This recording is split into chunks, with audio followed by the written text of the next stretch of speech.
pass. So moving on to the next speaker, I'll be inviting Professor Errol Mendes to come up. He'll be speaking more about the legal and ethical aspects of using drones in military operations. So with that, Professor Mendes. Thank you very much. Thank you for inviting me. I'm honored to be here. I have a 25-page paper, and professors are robots too. They speak in 1-hour lengths, but I promise that I'll limit it to 20 minutes, and you can keep me to that.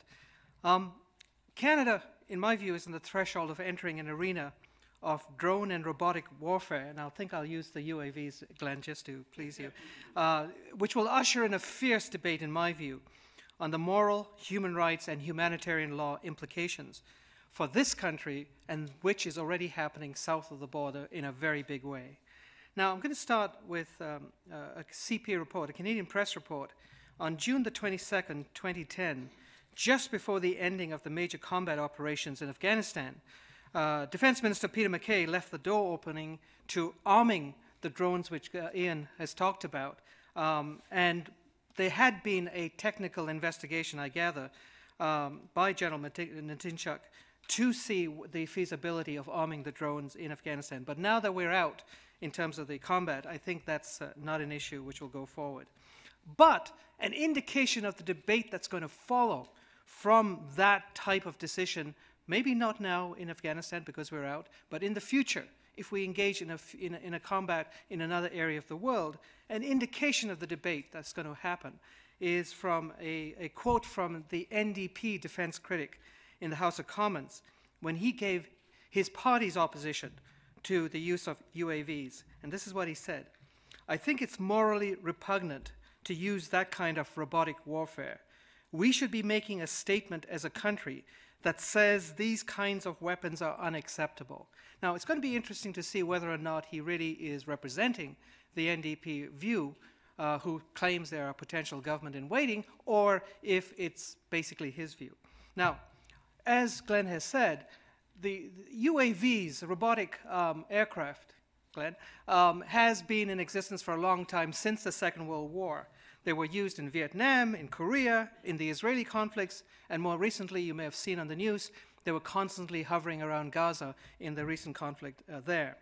And like Glenn, I'm actually very much a supporter of the use of UAVs for surveillance, search and rescue. And in fact, I would encourage Glenn and General Joyce to think about whether we can use it also in humanitarian operations. For example, in the DRC, I think it could be very useful to monitor what those militia are doing in terms of what the ravaging they're doing in terms of raping women, pillaging villages, etc. And I think, I would encourage NATO to think about if that's the type of intervention that drones could be used. So I'm in favor of that type of surveillance which could help humanity. However, it is quite different, the debate becomes quite different when the drones are armed and are then targeting either lawful combatants or unlawful combatants from 30,000 feet. And the issue that then becomes is, what are the accountability and monitoring systems that have to go with that? And one reason why I encourage the military, academic institutions, and others to start thinking about this is because, as Ian has pointed out, the technology is rapidly increasing at a fast rate. You've seen some of the pictures of Ian's video, but there are others which I've seen which is even more frightening. The one which I think is the most frightening is the miniature drones which are now being developed which look like bees. And in a swarm of these things, they can basically penetrate anything. They can become kamikaze drones, which can basically wipe out entire populations. That's the type of technologies which we have to start thinking about today, to think about what sort of parameters we have to do in the future. Now, I want to start my discussion with how the US is dealing with this debate over the use of drones and the killer drones, so to speak. On April the 30th, 2012, John Brennan, Obama's top counterterrorism advisor, basically started out the discussion by saying, we think the use of armed drones to target both lawful and unlawful combatants, and I want to say a word about the term unlawful combatants, it is not a term known to international law. And so there's an issue about that too. And the statement by the first major advisor to the Obama administration was that use of these drones are legal under international law. According to one U.S. expert, the U.S. now has more than 7,000 drones, up from just 50 a decade ago. And General Joyce, I think you may be interested in this fact. Very soon, the U.S. Air Force will have personnel operating drones more in number than those flying jets. I hope you're not going to be obsolete in 10, 20 years' time.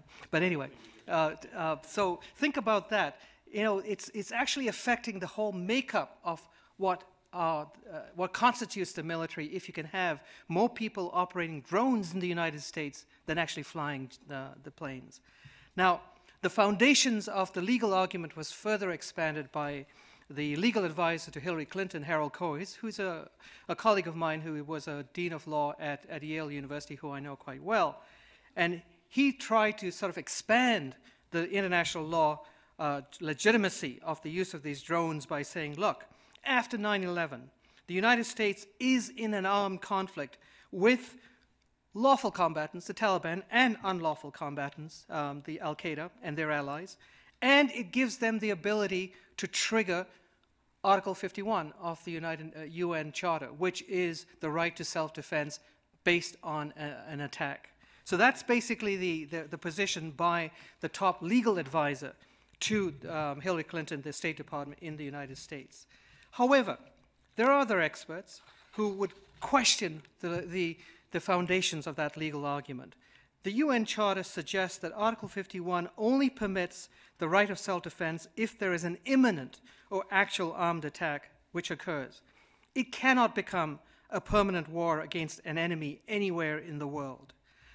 Instead, the Article 51 requires a reporting and submitting to the jurisdiction of the UN Security Council, which has the primary jurisdiction to maintain international peace and security.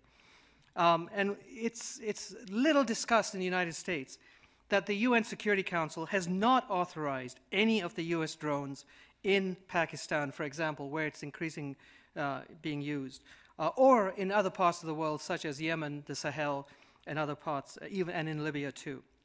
Now, one writer is claiming, another attempt at legal justification is claiming that as far as Pakistan is concerned, there is something called silent consent being given by Pakistan. Apparently, according to the reports I've been hearing, when the US wanted to send a drone into the Northwest Territories, they would send a fax to the ISI.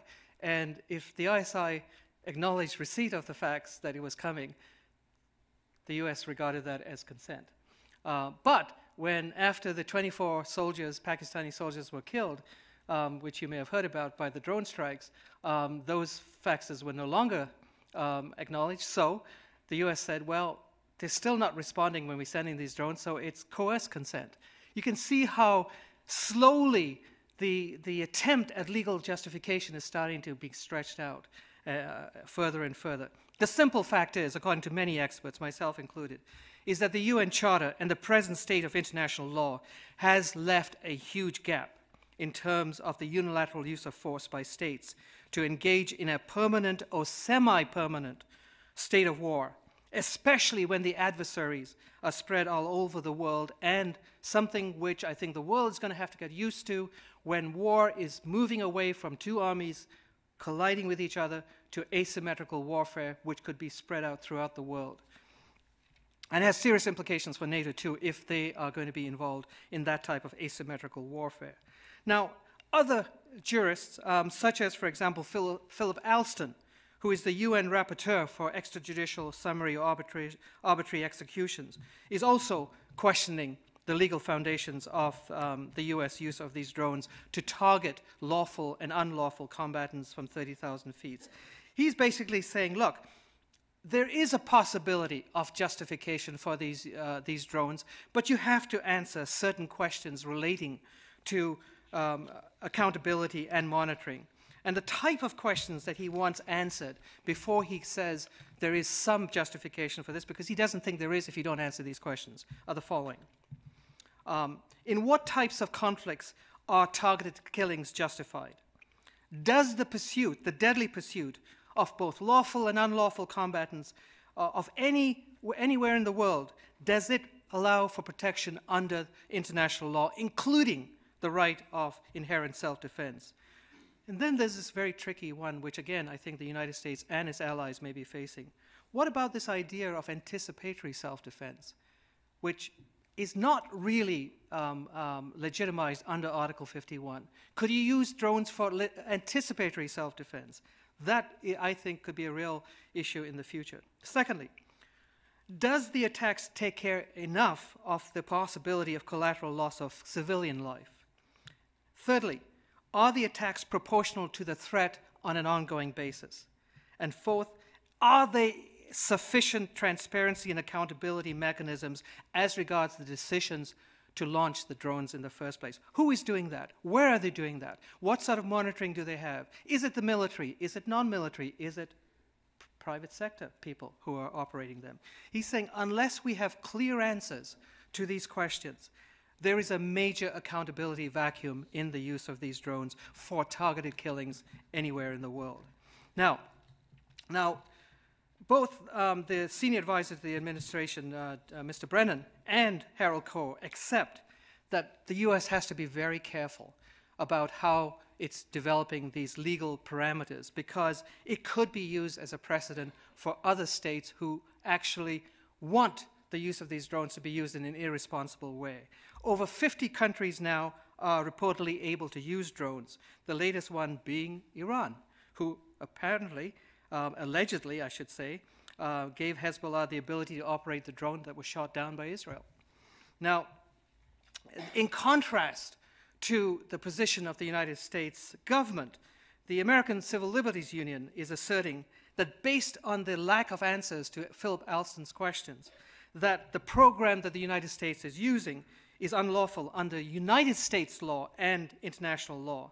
And they're claiming that the way the United States is going about using these drones has the potential to make the entire planet a battlefield.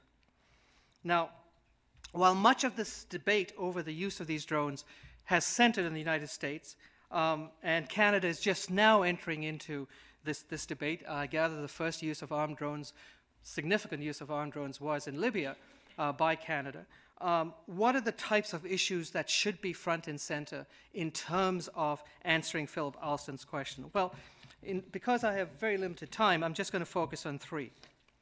The military and non-military use of drones should focus on what is the type of the nature and scope of the armed conflict which could possibly, and I use the word possibly for emphasis, give rise to some type of defense under international humanitarian law. Secondly, who can be legitimate targets for these drones? And thirdly, who can conduct the targeting? So those are the three questions I have in the limited time I have left. Turning to the first question, what is the nature and the scope of armed conflict that the use of drones could possibly be legitimized under the United Nations Charter and international law?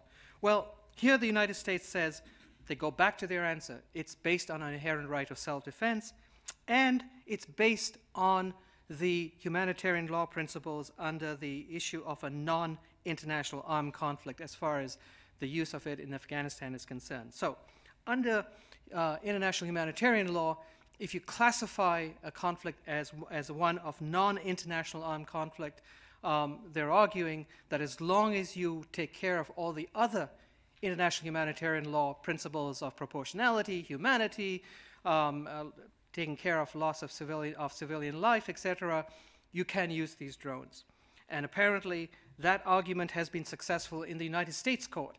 Under the famous Hamdan and Rumsfeld case, the United States court has said, yes, we accept that in Afghanistan, it is a non-international armed conflict. Interestingly enough, it's also been used in the recent litigation over the killing of the American citizen al-Awlaki by the drones, and his son, by the way, that, again, it is permitted, according to the administration, to go after an American citizen if he or she is part of the non-international armed conflict. However, you'd be surprised, not be surprised to know that the American Civil Liberties Union is flabbergasted at this, and they cite a statement by Eric Holder, the Attorney General, who has argued that the United States Constitution guarantees due process, not judicial process, as far as American citizens who may be targeted by these drones. For most lawyers, that's a stunning statement, that the U.S. Constitution guarantees only due process, not judicial process. So as long as you think you can satisfy the due process, you can go and kill your citizens anywhere in the world. Obviously, Canada hopefully will not ever agree to that. Now, in terms of the justification of using drones in a non-international armed conflict, as is the case in Afghanistan, Article 3, Common Article 3 of the Geneva Convention, however, there's a problem, because it clearly states that in an armed conflict of a non-international nature, it is limited to the territory, and I use the word one in particular, of one of the high contracting states. The problem is that America has taken that Common Article 3 and said, we start in Afghanistan, but if it goes into Yemen, it goes into the Sahel and others, we're still justified under Common Article 3. With many international jurists, including the International Red Cross, they have a problem with that. So there's an increasing legitimacy issue once you go outside the borders of Afghanistan, if you're relying on Common Article 3 of the Geneva Conventions. I could give you a very detailed discussion of this topic by different people who agree with the United States and others who disagree, but I don't have the time. So I'll go on to that second question. Who can be legitimately targeted by these drone strikes? 5 minutes? Okay. Here, too, there's a problem, because international humanitarian law is quite clear. You cannot target civilians. The question then becomes, who constitutes a lawful combatant or an unlawful combatant or a civilian? There's huge problems here, because you can have a farmer by day and an unlawful combatant, according to the United States, by night. So what type of decision-making can those who are launching these drones have in terms of obeying the fundamental premise you cannot target citizens? Well, the ICRC, the International Red Cross, for example, says, well, you should focus on whether or not the civilian, if it is a civilian, has a direct link to the combat, is involved in the execution, in the preparation, or the deployment. However, the United States and others say, no, we want it much broader than that. We want to focus, for example, on the political, the religious, and financial contributions that are part of the support structure. Now, interestingly enough, I gather that the Canadian expert in this area, Kenneth Watkin, argues that he would support the United States' broader definition to include intelligence and communication functions, which would, again, be a little bit at odds with the ICRC's definition. Now, this is going to be a huge problem as drones are increasingly used around the world, because the research has shown that these drones now are striking not only at high-level targets, according to the lingo used by the United States, but by mid-level targets. And when you go to mid-level targets, sometimes you're doing group identification. You're looking at 30,000 feet, and you're potentially looking at a group of men with turbans and carrying guns, and you're assuming that because they are close to where the high-level targets are, they could be part of that mid-level group. They may not be. They may be farmers who basically are carrying guns for protection against. So there's a real problem now in terms of if the drones start targeting the mid-level group, that you could be targeting civilians, and there are increasing indications that that is happening. Ramesh Thakur, who is very, very much a critic of the use of drones, is arguing that since 2004, only 49 high-value militant adversaries have been killed, accounting for only 2% of the drone deaths, while another investigation by the Bureau of Investigative Journalists have argued that 474 to 881 civilians have been killed in the same period by the drones. So there's an increasing problem in terms of who do you identify as legitimate targets for these drone strikes. And in the time I have left, I could go on in terms of the Obama administration is basically organizing this on an interdepartmental level. They actually now have a process called the disposition matrix, which involves a lot of their governmental agencies, and they're basically saying, look, This is going to go on for a very long time. It's going to go on even after we leave Afghanistan. We're going to focus on who our adversaries are, and we can go after them anywhere in the world. So this is going to be a very live issue for a very long time to come. And the final question I want to deal with, who can legitimately do the targeting? And here again, the United States is getting, I think, into major legal difficulty. If it's the military doing it, obviously the military, as I'm pretty sure that the Canadian military will have protocols, manuals, which deal with all the fundamental principles of international humanitarian law, dealing with proportionality, humanity, etc., which I'm sure General Joyce is going to talk about. The problem is a large part of the drone attacks are now being conducted by the CIA, who are not military, and they have apparently developing their own fleet of drones. What type of humanitarian law covers them? And if it doesn't cover them, are we moving to the space where it could be possibly an allegation of war crimes? So it's an issue which I think Canada is well advised to stay clear of, because once you move away from the military and move it into other areas, you are asking for serious trouble. So in conclusion, I want to point out that I am not a critic of the use of these drones at all. As I've said, as far as the work that Ian does, I highly support it.